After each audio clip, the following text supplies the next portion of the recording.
বন্ধুরা 2017 সালে সৌদি আরবে একটি সিদ্ধান্ত নিয়ে পুরো বিশ্বকে অবাক করে দেয়।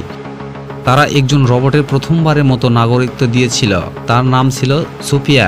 সোফিয়া শুধু কথা বলে না, সে আপনার মুখভঙ্গি নকল করতে পারে, হাসতে পারে, এমনকি আপনার প্রশ্নের উত্তর দিতে যুক্তিতর্কের জড়াতেও পারে। এমন রবটের কাহিনী আপনাকে একটু পরেই বলি। তার আগে সৌদির ভবিষ্যতে পরিকল্পনা, পৃথিবীর সবচাইতে আধুনিক শহর নিয়ম। আপনি কি জানেন পৃথিবীর বুকে এমন একটি শহর তৈরি হচ্ছে যেখানে থাকবে না কোনো গাড়ি, থাকবে না কোনো শব্দ কিংবা গাড়ির যানবাহনের চিৎকার, পুরোপুরি কৃত্রিম ব্যতিক্রম দ্বারা পরিচালিত হবে। আজ আমরা কথা বলবো সৌদি আরবের নিয়ম সিটি নিয়ে, যা হতে চলেছে ভবিষ্যতের স্বপ্নের শহর।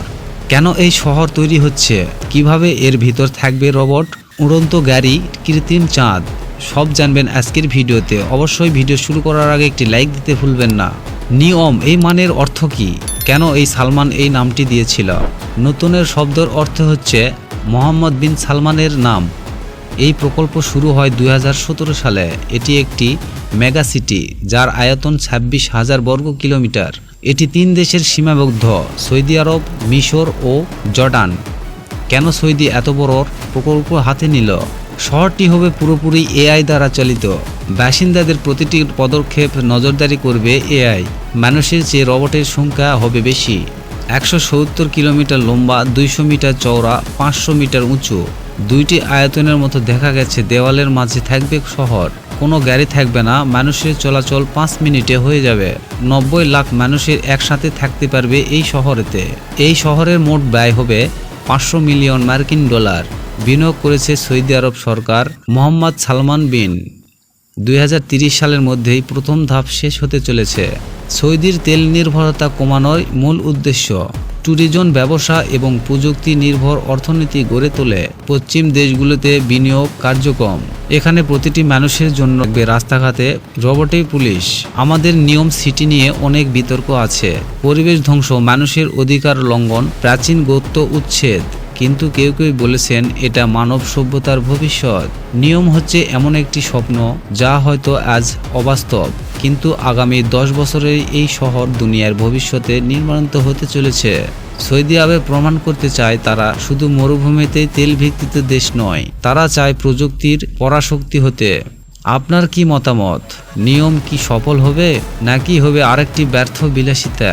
ডিউবিয়াতে পরীক্ষামূলকভাবে এমন রোবট ব্যবহার করা হয়েছিল 2017 সালে। সৌদি আরব এখন 2025 সালে স্থায়ী করেছে। আপনি হয়তো ভাবছেন রোবট শুধু প্রোগ্রামিং অনুযায়ী কাজ করে, তাহলে সে কিভাবে চিন্তা করে? উত্তর হলো, রোবটগুলোর মধ্যে থাকে এআই টেকনোলজি। এরা প্রতিদিন শত শত মানুষের তথ্য বিশ্লেষণ করে নিজের বুদ্ধিমাত্রা বাড়ায়। একজন সন্দেহভাবে ব্যক্তি অস্বাভাবিক হাঁটছে, চোখে চোখ রাখতে ভয় পাচ্ছে, বারবার পকেটে হাত দিচ্ছে। এই তথ্য রোবট বিশ্লেষণ করে সন্দেহ মাত্রায় নির্ধারণ করে। বিষয়টি নিয়ে সৌদির মানুষেরা দ্বিধায় রয়েছে। একজন পুলিশ কর্মকর্তা বলেন, রোবট আমাদের সাহায্য করছে ঠিকই, কিন্তু ওদের যদি একজন নিজস্ব সিদ্ধান্ত নেওয়ার ক্ষমতা হয় তাহলে আমরা কি করব? চিন্তা করুন, যদি একদিন রোবট যেহেতু সবকিছু স্ক্যান করে, আপনার মুখ, আচরণ, গতিধীর, তাহলে প্রশ্ন জাগে আপনার ব্যক্তিগত তথ্য নিরাপত্তা কোথায়? একবার হ্যাক হলে আপনার চলাফেরার রেকর্ড চলে যাবে অন্য হাতে। আপনার ছবি, ডেটাবেস, সংস্কৃতি থাকবে চিরদিন। সৌদি সরকার বলেছেন ডেটা সম্পূর্ণ নিরাপত্তাভাবে এনক্রিপ্টেড হয়, তবে তথ্য নিরাপত্তা বিশেষজ্ঞরা বলেছেন কোনো কিছু হ্যাক হওয়া সম্ভব নয়। 2019 সালে আমেরিকার এক রোবট পুলিশ 33 যুবকের ভুলভাবে অপরাধী চিহ্নিত করেছিল, শুধুমাত্র মুখে কিছু মিল থাকার কারণে। তাহলে ভাবুন, সৌদির বাস্তব যদি আপনার মত দেখায় কেউ কোনো অপরাধ করে আর রোবট আপনাকে ধরে নেয়, রোবট কি ক্ষমা চাইবে, না আপনার জীবন নষ্ট করবে? এই কারণে প্রযুক্তির সাথে মানবিক বোধ থাকা গুরুত্বপূর্ণ।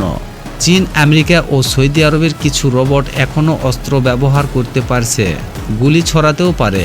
যদি একদিন রোবট নিজেই বিচার করে আর শাস্তিও দেয়, তাহলে মানুষ কোথায় দাঁড়াবে? ঠিক যেমন মুভি রোবটের মতো দেখা হয়েছিল, সে বাস্তবতার এক মুভি। হয়তো আপনারা অনেকেই ওই মুভিটি দেখেছেন। রোবট ভুল করে না, এমন কথা ভুল। আর মানুষ যদি ভুল প্রোগ্রাম দেয়, তাহলে রোবট হবে একটি ঠান্ডা মাথার নিষ্ঠুর যন্ত্র। তবে যদি রোবটের মানবতা শেখানো যায় তাহলে হয়তো ভবিষ্যতে আমরা এমন এক সমাজ পাব যেখানে রোবট হবে আমাদের বন্ধু, সহকর্মী আর নিরাপত্তার রক্ষক। আপনি অবশ্যই কমেন্টে জানাতে ভুলবেন না, আপনি কি রোবটের হাত নিরাপত্তা ভাবেন? নিচে কমেন্টে জানাতে অবশ্যই ভুলবেন না। ভিডিওটি ভালো লাগলে অবশ্যই একটি লাইক করুন আর আমাদের চ্যানেল সাবস্ক্রাইব করে পাশেই থাকুন। ধন্যবাদ।